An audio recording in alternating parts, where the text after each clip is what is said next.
শিশুসহ এক বাংলাদেশি মহিলা আটকের ঘটনা আবারও প্রশ্নের মুখে। সীমান্ত নিরাপত্তা, পুলিশি অভিযানে আঁচ পেয়ে পালিয়ে যায় অপর বাংলাদেশি নাগরিকরা। ঘটনা ধর্মনগর থানাধীন পশ্চিম চন্দ্রপুর এলাকায়। এই খবর ছড়িয়ে পড়তে পশ্চিম চন্দ্রপুর সহ গোটা ধর্মনগর শহরে তীব্র চাঞ্চল্যের সৃষ্টি হয়েছে। ঘটনার বিবরণে জানা গেছে, গত কিছুদিন আগে ধর্মনগর শহর লাগোয়া পশ্চিম চন্দ্রপুর এলাকার নাসির আলীর বাড়িতে বেশ কয়েকজন বাংলাদেশি আশ্রয় নেয়। গোয়েন্দা মারফত ধর্মনগর থানার পুলিশের কাছে পৌঁছয় এই খবর পাওয়ার পর নাসির আলীর বাড়িতে অভিযান চালায় পুলিশ অভিযানের আঁচ পেয়ে নাসির আলী সহ অন্যান্য বাংলাদেশি নাগরিকরা গা ঢাকা দিতে সক্ষম হয়। তবে সেই অভিযানে পুলিশ এক বাংলাদেশি মহিলা তার শিশুপুত্রকে আটক করতে সক্ষম হয়। আটককৃত মহিলার নাম নাজমা বেগম, বয়স ৩৫ বছর, এবং তার শিশুপুত্রের নাম রবিউল ইসলাম, বয়স ৬ বছর। তার বাড়ি বাংলাদেশের খুলনা জেলার বাগেরহাট এলাকায় বলে জানিয়েছে নাজমা বেগম। পুলিশের জিজ্ঞাসাবাদে নাজমা বেগম জানায়, তার সঙ্গে আরও ৩-৪ জন ছিল। তারা গত কয়েকদিন আগে সীমান্ত পার হয়ে পশ্চিম চন্দ্রপুর এলাকায় নাসির আলীর বাড়িতে আশ্রয় নিয়েছিল। এছাড়া সীমান্ত পার হতে তাদেরকে নাসির আলী সাহায্য করেছিল বলেও জানায় নাজমা বেগম। বর্তমানে দালাল নাসির আলী সহ পলাতক বাংলাদেশিদের আটক করতে মাঠে নেমেছে ধর্মনগর পুলিশ।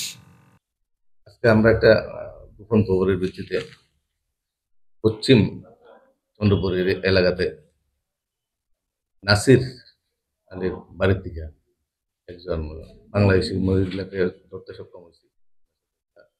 বাচ্চা আছে এবং আমাদের কাছে খবর ছিল আরো 4-5 জন লোক তার বাড়িতে ছিল।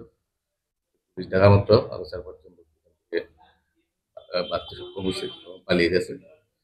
তো আমরা আজকে যেহেতু মহিলা নাম নাজমা, ওর বাড়ি খুলনা, স্বীকার করেছে।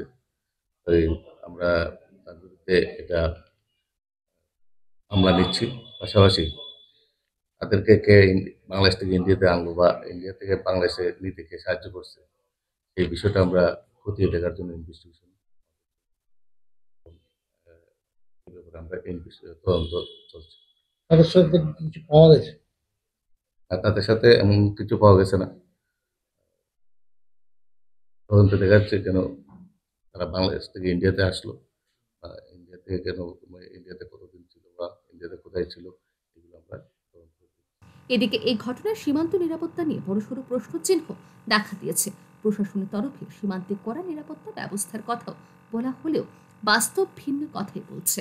সীমান্তে নিরাপত্তা জোরদার রয়েছে বলে দাবি করা হলেও বাংলাদেশের পরিস্থিতি উত্তপ্ত হওয়ার পর থেকে এ পর্যন্ত রাজ্যের বিভিন্ন এলাকায় প্রায় শতাধিক বাংলাদেশি আটকের ঘটনা ঘটেছে। ব্যুরো রিপোর্ট, আর নিউজ।